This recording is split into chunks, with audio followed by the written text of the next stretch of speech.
quick thing before we start, if you want more content like this, tactics you can actually use. No fluff, just hit subscribe. I don't do clickbait, I do homework. All right, let's go. You're working harder and buying less, and you're told that's just the economy. But here's the real chain in plain English. Wall Street crashes? You feel it weeks later at the kitchen table. When markets fall, credit gets tight. Banks and investors get scared, so they stop lending or jack up the price of money. Businesses see higher costs and less credit, so they cut projects first, then people. Laid off workers spend less. That hits local stores and restaurants, who then cut hours or close. That's how a chart on CNBC becomes your rent stress and an empty fridge. And you probably think, okay, but I've got a steady job. This doesn't apply to me. Careful. If your employer depends on cheap credit, ad budgets, or consumer spending, you're in the splash zone. Every major downturn runs the same loop. Credit tightens, cuts happen, layoffs cascade, spending drops, more layoffs follow. In 2008, unemployment doubled in 18 months. Now think about what happens if they layer in programmable money. Deadlines on how fast you must spend, rules on what you're allowed to buy. Imagine payday with a countdown clock. Spend in 30 days or it evaporates. That's not budgeting. That's permission dressed as convenience. That's why we're going to steal the Great Depression playbook and update it for right now. In a few minutes, I'll be giving you what I call the 20 resilience protocols. 20 concrete moves you can execute in the next 7 days that'll put you ahead of 90% of people when the next disruption hits. Things like the 2-account firewall that prevents panic, the neighborhood protocol that cuts your costs by $300 monthly, and the document backup system that keeps you functional when digital systems glitch. Why look back at all? The Great Depression wasn't just a finance story, it was daily life under pressure. Jobs vanished, banks locked doors, families moved, and the people who made it through didn't have luck. They had habits, networks, and skills. Human panic looks the same in every era. The tools change, the fear doesn't. Back then, you lost your job and couldn't feed your family. Today, you lose your job, your card gets flagged, and you can't access your own money for 3 business days. In 2023 alone, over 40 million Americans reported having accounts frozen without warning. During the Depression, neighborhoods with strong mutual aid networks saw 30% lower mortality rates than isolated communities. Not because they had more money, because they had more coordination. We're going to take those basics and translate them into modern language. Just what worked then, how it works now, and those 20 resilience protocols you can start implementing tonight. What actually crushed people. Let's get specific about what killed people financially in the Depression. Job loss, wage cuts, bank failures. Between 1929 and 1933, unemployment went from 3% to 25%. 9,000 banks failed, wiping out the savings of millions. The Dust Bowl forced over 2 million people to abandon their homes. Now let's talk about now. Debt, overhang, fragile supply chains, digital payment choke points. According to the Federal Reserve, 63% of Americans can't handle a $400 emergency expense. If payment rails glitch or they decide to review your transactions, you're locked out. Here's the pattern. Back then, no cushion meant no options. Today, same deal. 54% of Americans earning over $100,000 live paycheck to paycheck. If the paycheck doesn't clear on time or prices jump 15% like they did in 2022, you're making bad decisions under stress. The lesson isn't be afraid, the lesson is have a cushion you control. That's why protocol number 3 focuses on building tiered cash reserves, and I'll show you exactly how to structure it even if you're starting from zero. City versus rural. How it's different. Geography mattered then and matters now. In the 1930s, cities ran on density. Breadlines, community kitchens, people bartered services. Cities survived because you could knock on 100 doors in a day. Rural areas had gardens, canning, livestock. Lower cash needs. If you had land and knew how to work it, you could eat without money. Urban now means leverage your network. Shared housing, co-ops, buying clubs. In Portland, buying clubs reduced household food costs by 30 to 40%. Skill swaps. Time banks where you trade hours. not dollars. Protocol number 9 shows you exactly how to start a buying club in your building this week. Rural now means food autonomy plus digital income. You can grow food and raise chickens, but you also need side income that ships digitally.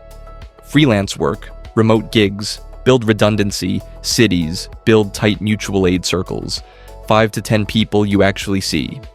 Rural, build self-reliant systems but stay connected digitally. Both need the same core thing, real humans who answer when you call. Food security that actually worked. In the Depression, people survived on relief gardens, canning, and bulk staples. Grains, beans, oil, salt, calories per dollar. By 1934, over 20 million Americans were growing food in relief gardens. Here's the modern version. Build a 30 to 60-day pantry of food you actually eat. Rice, oats, beans, pasta, canned tomatoes, oil, salt, spices, peanut butter. Rotate it. First in, first out. You're not hoarding, you're buying time. A pantry gives you 2 months to figure things out instead of 2 days. This is protocol number 7. Add some micro skills. Grow something in containers. Join a community garden. Learn 2 preservation methods. Freezing, dehydrating, pickling. That's protocol number 8. Start a neighborhood buying club. 5 households. Monthly bulk order. You split the cost. Split the haul. Everyone saves money and you just built a mutual aid network without even trying. One Brooklyn buying club cut each household's grocery spending by $300 monthly. Money moves that kept families afloat. Depression families ran cash-only budgets, envelope systems. Every dollar had a job. They bartered. Made it last. Here's the modern translation. Build 3 to 6 months of runway. Start with 2 weeks. Then a month. Stack it in tiers. Families with even 1 month of expenses saved are 85% less likely to miss rent during job disruption. This is protocol number 2, the 2-account firewall. Kill your variable rate debt first. Credit cards, personal loans. When credit tightens and rates jump, your minimum payment can double. In 2022, when the Fed raised rates, credit card minimum payments increased by an average of 42%. Protocol number 3 addresses this. Build 2 income lines, one boring and recurring, one with upside. The boring one pays bills. The variable one builds cushion. Protocol number 6 is the one-page offer system you can send to 5 local businesses this week. Use the used first rule. Buy used.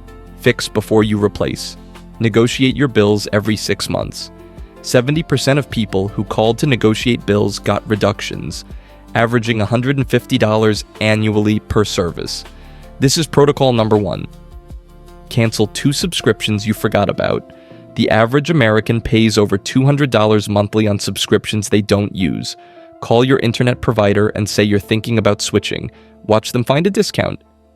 Emotional resilience, how people stayed sane.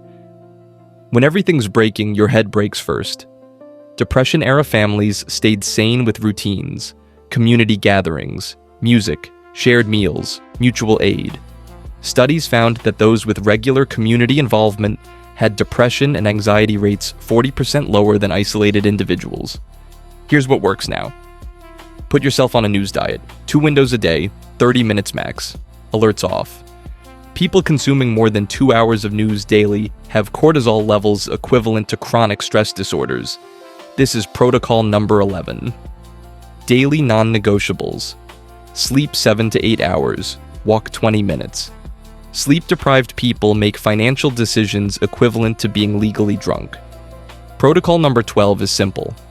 20-minute walks daily and 7 to 8 hours of sleep. Build 1 weekly community touchpoint. A group you see in person, a run club, a church, a makerspace, something where you exist in the same room as other humans. Harvard's 80-year study found that strong relationships are the single best predictor of long-term well-being and financial stability. Protocol number 20 is picking a community and showing up weekly. You don't need 1,000 friends, you need 2 or 3 that actually show up. Phone numbers that answer at 2 a.m. People who will watch your kid when your shift changes. This week, build a tiny circle.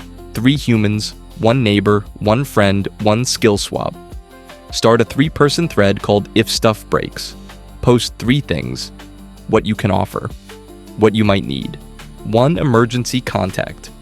During the 2008 crisis, mutual aid requests from pre-existing relationships got fulfilled 83% of the time, while cold requests to strangers got fulfilled less than 12%. What's different now? The 1930s didn't have digital rails, surveillance finance, or cyber risk. We do. So we update the infrastructure. Payments. Don't put everything in one bank, 2 banks, 1 credit union, 1 fintech app. Small cash buffer. In 2023, over 18 million Americans experienced payment disruptions lasting more than 48 hours. Redundancy isn't paranoia, it's just not being stupid. Self-custody, learn cold wallet basics, get a hardware wallet, do a $20 test send. This isn't about getting rich. This is about having money no one can freeze while you're trying to prove you're you. Protocol number 5 covers this. Documents. IDs, passports, simple will, power of attorney, encrypted copies offline, USB stick, hard drive. Identity theft affected 33 million Americans in 2023, with resolution times averaging 6 months. Protocol number 13 is backing up your IDs digitally and physically. Comms redundancy, power bank, offline notes with key contacts and account info. Winter Storm Uri in Texas left 4 million people without power for days. Those without printed contact information couldn't reach family or emergency services. Protocol number 14 puts key contacts offline on a paper card in your wallet. City plan versus rural plan. If you're urban, roommate or house hack options. Pantry for 2 to 4 weeks in small space. Under bed storage. Closet shelves. Skill swap list. Commute backups. Bike. Walk route. Side income that sells to local businesses. If you're rural, fuel rotation, generator safety, well or water plan, livestock or garden feed inputs, telework or ship from home side income, first aid and spares, mutual aid ring with 4 to 6 neighbors within 5 miles. Urban equals network density, rural equals resource density. Here's what you came for. The 20 resilience protocols, 20 concrete moves you can execute in the next 7 days. Pick 5 minimum. Do them. Then come back and do 5 more. Protocol 1, the expense audit. Audit 90 days of expenses. Cancel 2 subscriptions you don't use. Negotiate 1 bill. Average savings. $250 monthly. Protocol 2, the 2-account firewall. Build a 2-account system. Operating account for daily life. Buffer account for disruptions. Automate the split. Even $50 per paycheck builds a cushion. Protocol 3, the debt priority list. List your debts by interest rate. Attack the highest variable APR first. Variable rates are traps when credit tightens. Protocol 4, the consistency rule. Set a dollar cost average rule for something scarce. $10 weekly beats $100 once. Protocol 5, the self-custody setup. Buy a hardware wallet. Do a $20 test send. Write your seed phrase on paper. Lock it up. Protocol 6, the 1-page offer. Write a 1-page service offer. Problem, process, price, proof. Send it to 5 local businesses or contacts. Protocol 7, the 30-day pantry. Start a 30-day pantry. Staples you actually eat. Rotate them. Rice, oats, beans, pasta, canned goods, oil, salt, spices. Protocol 8, the preservation skill. Learn 1 food preservation method. Freezing, dehydrating, pickling, pick one. Try it this week. 9. The buying club launch. Create a neighborhood buying club chat. 5 households. Monthly bulk order. Split wholesale orders of staples. Protocol 10. The basic toolkit. Build a basic tool and repair kit.